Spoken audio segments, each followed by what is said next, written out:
Good afternoon, everyone. This is Christy with Ahn CO. It's Monday, December 11th. I'm going to go over the markets with you here for the day. So started off on the weaker tone, really following that trend from last week. We just had a lot of pressure on that market, carry decay into the wheat market, soybean market, improving conditions in Argentina, and with soybeans and wheat breaking down, it's forced corn down to the bottom end of the range here. So it'll be interesting to see where we can go from here, as you have found support in the past as far as it goes for corn market. So corn market down just over 3 cents, beans over 7 cents lower, then wheat market, Minneapolis a couple pennies lower, where you had more pressure over to Chicago and Kansas City wheat. Cattle markets traded both sides of things, with live cattle just a little bit lower and feeders steady on the day. Lean hogs though, a lot of pressure there as you're about $1.85 lower.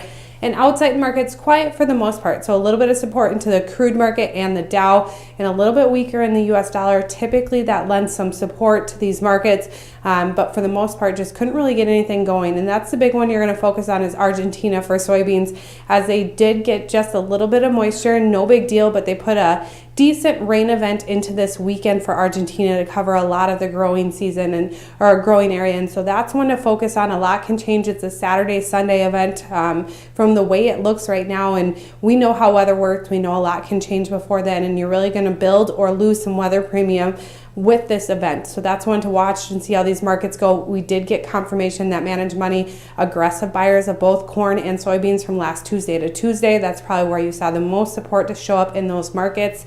And now you're wondering if they're coming in here and selling these markets just a little bit as well.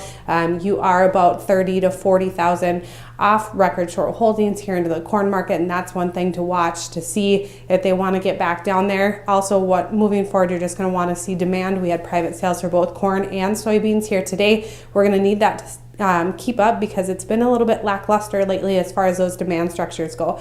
I do have to close with the disclaimer: trading in futures and options involves risk, loss, may not be suitable for all producers. Have a great day.